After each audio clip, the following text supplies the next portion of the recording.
नमस्कार मेरे किसान भाइयों, किसान साथियों। जिन किसानों ने फरवरी के लास्ट में गन्ने की बुआई करी थी या जिन किसानों ने मार्च के पहले हफ्ते में 10 तारीख तक 15 तारीख तक भी अपने गन्ने की बुआई करी थी, उन सभी किसानों के गन्ने पे मिट्टी चढ़ाने का समय आ चुका है। एक या दो निराई गुड़ाई करवा चुके हैं।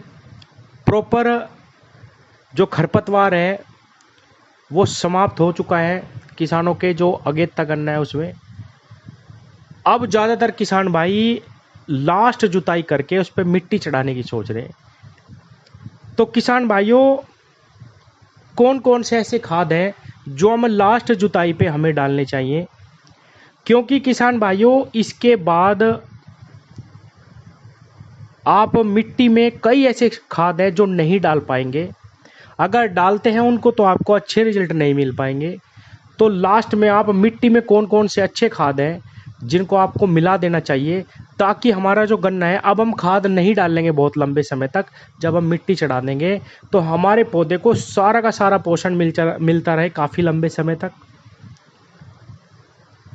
हमारे गन्ने की ग्रोथ बहुत अच्छी चलती रहे और जो 15-16 तत्व होते हैं उनका धीरे धीरे धीरे धीरे थोड़ा थोड़ा अंश हमारे पौधों को मिलता रहे और हमारा गन्ना बहुत अच्छी ग्रोथ पे रहे। किसान भाइयों, मैंने कई वीडियो में बताने की कोशिश करी है कि हर पानी पे खाद का नहीं सोचना। केवल और केवल ये दिमाग में रहना चाहिए हमें कि हमें सारे तत्व देने हैं थोड़ी थोड़ी मात्रा में। और जो हमारे सबसे मेन खाद होते हैं NPK यानी नाइट्रोजन, फास्फोरस और पोटाश, इनकी कमी नहीं होने देनी। तो किसान भाइयों, आपने बुआई में निश्चित रूप से या तो DAP या NPK का प्रयोग किया होगा। पहले पानी पे भी जरूर इनमें से दोनों में से किसी का प्रयोग किया होगा। और जैसे कि मैंने पहले ही बताया कि बस 3 डोज में ही हमारे गन्ने की जो नीड है, जो खुराक है, वो पूरी हो जानी चाहिए। उसके बाद हमारा गन्ना स्प्रे लगने लायक हो जाता है। हमें स्प्रे के माध्यम से उसे खाद और दवाई देनी चाहिए। बहुत ज़्यादा ओवरडोज ज़मीन में भी नहीं डालनी चाहिए किसान भाइयों, ज़मीन भी खराब होती है। और अगर हम ये सोचें कि नहीं, हर पानी पे मुझे DAP डालनी या NPK ही डालना, उससे खर्चा भी बढ़ता है। एक, चाहे वो मनुष्य हो चाहे कोई पौधा हो, हर जीव की एक खुराक होती है किसान भाइयों। अगर आप खुराक से कम देंगे तब भी दिक्कत है, खुराक से ज़्यादा देंगे तब भी दिक्कत है। तो अगर आपने DAP का प्रयोग भी कर लिया है, NPK का प्रयोग भी कर लिया है, पोटाश का प्रयोग भी कर लिया है किसान भाइयों, आपने कोई माइक्रोन्यूट्रिएंट भी डाल दिया है, तो आपको बहुत ज़्यादा सोचने विचारने की आवश्यकता नहीं है कि अब और मैं क्या डालूं। अगर आपने ये दोनों चीज़ें इस्तेमाल कर ली तो अब मैं आपको बताता हूं कि कौन सा ऐसा खाद है जो सस्ते में आपको बहुत अच्छा रिजल्ट देगा और मिट्टी में मिल जाए तो और भी अच्छा रिजल्ट देगा। किसान साथियों, SSP सिंगल सुपर फास्फेट, इसके अंदर नाइट्रोजन नहीं होता, आप इसके साथ नाइट्रोजन मिलाइए। इसके अंदर फास्फोरस भी हो जाएगा, नाइट्रोजन भी हो जाएगी, कैल्शियम हो जाएगा, सल्फर हो जाएगा। जो मेन हमारे तत्व हैं वो सारे के सारे इसके अंदर हो जाएंगे। और किसान भाइयों, ये बहुत सस्ता है। अब मेरे किसान भाई कुछ कहेंगे कि ये सस्ता इसलिए कि इसमें फास्फोरस की जो मात्रा है वो 16% है, DAP के अंदर 46% है। किसान भाइयों, जब हम DAP को बिखराव के रूप में देते हैं तो केवल 40 से 50% ही DAP फास्फोरस हमारे पौधों को मिल पाता है, बाकी जमीन में फिक्स रह जाता है। जब आप मिट्टी चढ़ा रहे हैं, अगर आप सिंगल सुपर फास्फेट का इस्तेमाल करते हैं और वो जो 16% फास्फेट है इसके अंदर, वो आप मिट्टी चढ़ाने के द्वारा आप बिल्कुल पौधों की जड़ों के समीप आप उसको डाल देंगे। मान लीजिए आपने बिखराव करके खाद डाला और मिट्टी चढ़ाएंगे तो वो सारा खाद गन्ने पौधे की जड़ पे चढ़ जाएगा, वो आपको DAP जितना ही रिजल्ट देगा। इसीलिए जो सबसे अच्छा खाद माना गया है मिट्टी चढ़ाते वक्त वो रामबाण है, वो सिंगल सुपर फास्फेट है।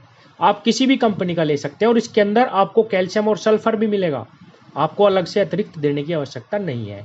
आप केवल और केवल इसके साथ कोई भी एक माइक्रो न्यूट्रिएंट लगा लीजिए, किसी भी कंपनी का दानेदार, क्योंकि आप पहले NPK का भी प्रयोग कर चुके हैं, DAP का भी प्रयोग कर चुके हैं, तो अब आपको केवल सिंगल सुपर फास्फेट ही दे देंगे तो आपके जो पौधे की नीड है वो बिल्कुल पूरी हो जाएगी किसान भाइयों।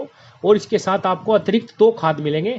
अगर आप इस बार भी डीएपी डाल देंगे तो केवल फास्फोरस ही मिलेगा और उसके अंदर कुछ नहीं है, केवल नाइट्रोजन और फास्फोरस है। और किसान भाइयों 46% फास्फोरस की आवश्यकता इस टाइम आपके पौधे को नहीं है। आप 2 बार एनपीके में भी फास्फोरस दे चुके हैं, डीएपी के साथ भी फास्फोरस दे चुके हैं। आप केवल और केवल एसएसपी का प्रयोग करिए मिट्टी चढ़ाते वक्त, आपको बहुत अच्छा रिजल्ट मिलेगा, क्योंकि हमारी जो सारी एसएसपी है वो हमारे गन्ने पौधे की जड़ तक पहुंच जाएगी। अब मेरे किसान भाइयों डोज पे आता हूं मैं, क्योंकि बहुत सारे लोग ये कहते हैं कि भाई इसके अंदर 16% है तो इसके 3 कट्टे डाल लो और डीएपी के 1 कट्टे के वो बराबर होता है, इसलिए इसके 3 डालने चाहिए 1 एकड़ में। किसान भाइयों इसीलिए एसएसपी मिट्टी चढ़ाते वक्त डाला जाता है, क्योंकि जब हम जो 16% फास्फोरस की इसके अंदर है उसको सारे खेत से इकट्ठा करके अपने बिल्कुल गन्ने पौधे की जड़ पे पहुंचा देते हैं, तो आपको बिल्कुल भी 3 बैग डालने की आवश्यकता नहीं है। आप केवल और केवल 1 एकड़ खेत में 1 बैग एसएसपी का डालिए, उससे ही आपके फास्फोरस, कैल्शियम, सल्फर सबकी पूर्ति हो जाएगी। और आप इसके साथ कोई भी सस्ता माइक्रोन्यूट्रिएंट किसी भी कंपनी का लेके आइए। आप दानेदार सागरिका का इस्तेमाल कर सकते हैं, किसी लिक्विड का भी कर सकते हैं किसान भाइयों, रेत में मिला के, और आप मिट्टी चढ़ा दीजिए, बहुत सुंदर आपको रिजल्ट मिलेंगे।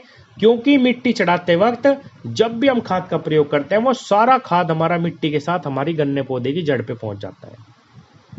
किसान भाइयों बार बार बहुत देमार खाद की करने की आवश्यकता नहीं है, थोड़ा सा दिमाग की आवश्यकता है। एसएसपी का प्रयोग इस समय बहुत ही हमें लाभदायक रहता है, क्योंकि हम मिट्टी चढ़ा रहे हैं, सारा खाद वो लेयर जो होती है मिट्टी की उसके 4 इंच 5 इंच के अंतर ही सारा खाद जो आपने पहले भी डाला है वो भी वो फिक्स है, और जैसे ही आप उसकी मिट्टी उस गन्ने की लाइन पे चढ़ाएंगे वो सारा खाद उस तक पहुंच जाएगा, पहला भी जो पड़ा हुआ है। इसलिए बहुत ज्यादा खाद देने की आवश्यकता नहीं है। जबकि भ्रांति किसानों में ये होती है कि जब हम मिट्टी चढ़ाए तो इतना खाद डाल दो, इतना खाद डाल दो कि भाई लास्ट खाद हम डाल रहे, तीसरी बार डाल रहे, एक तो हमें खाद नहीं डालना और क्योंकि जड़ों के पास दे रहे, और ज्यादा डालने से हमें फायदा होगा। नहीं किसान भाइयों, भूख से ज्यादा किसी भी जीव जंतु या किसी भी पौधे को आप खुराक देंगे वो जलाने का काम करेगा। कभी कभी आपने देखा होगा कि डीएपी ज्यादा इस्तेमाल करते हैं तो जल जाता है पौधा, इसीलिए सिंगल सुपर फास्फेट का प्रयोग करिए, सस्ते में आपका बहुत अच्छा रिजल्ट आएगा।